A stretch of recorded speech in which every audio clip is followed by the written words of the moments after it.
രണ്ടാഴ്ചകൾക്ക് മുമ്പാണ് സ്പെയിനിലെ സമോറയിൽ നടന്നൊരു കാർ ആക്സിഡൻറ്റിൽ ഡിഗോ ജോട്ട മരണപ്പെടുന്നത്.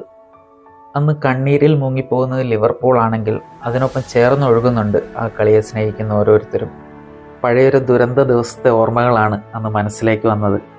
അന്ന് റയലിന് നഷ്ടമായത് തങ്ങളുടെ എക്കാലത്തെയും പ്രിയപ്പെട്ടവനെയാണ്. റയൽ മാഡ്രിഡിൻ്റെ എക്കാലത്തെയും പ്രിയപ്പെട്ട താരം ആരായിരിക്കാം?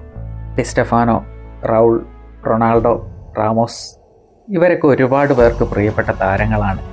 എന്നാൽ ബെർണാബ്യൂ ആഘോഷിക്കുന്ന ഒരു താരമുണ്ട്, ഹുവാനിറ്റോ. ആരാണ് ഹുവാനിറ്റോ എന്നൊരു ചോദ്യം ഉണ്ടാകും. കൂടുതൽ ഗോളുകൾ നേടിയ താരം, കൂടുതൽ മത്സരങ്ങൾ കളിച്ച താരം, ഇതിലൊന്നും നമുക്ക് ഹുവാനിറ്റോയെ കാണാൻ കഴിയില്ല.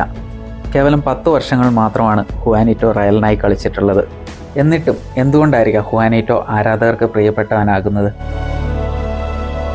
ബാഴ്സലോണ ഓഫർ ചെയ്ത 50 മില്യൺ നിരസിച്ചാണ് അതിൻ്റെ പകുതി തുകയ്ക്ക് ഹുവാനിറ്റോ റയലിലെത്തുന്നത്.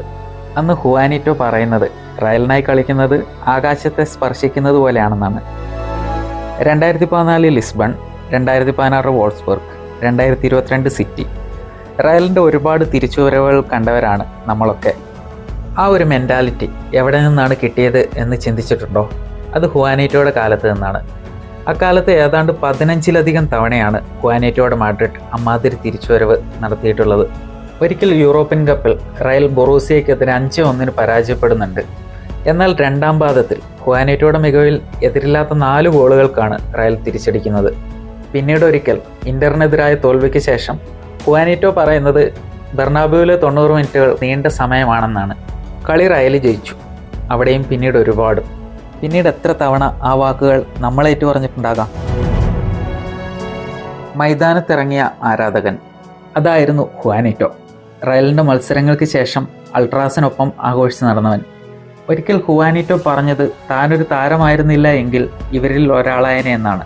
ഒരർത്ഥത്തിൽ കളത്തിലും അയാൾ ഒരു അൾട്രാസർ തന്നെയായിരുന്നു.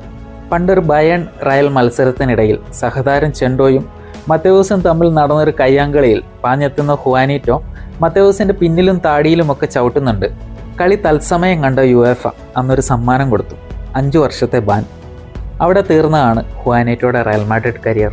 റയൽ മാഡ്രിഡിൻ്റെ പരിശീലകനായി തിരിച്ചു വരണം എന്ന് ഹുവാനിറ്റോ ആഗ്രഹിച്ചിരുന്നു എങ്കിലും വിധി കാത്തുവെച്ചത് മറ്റൊന്നാണ്.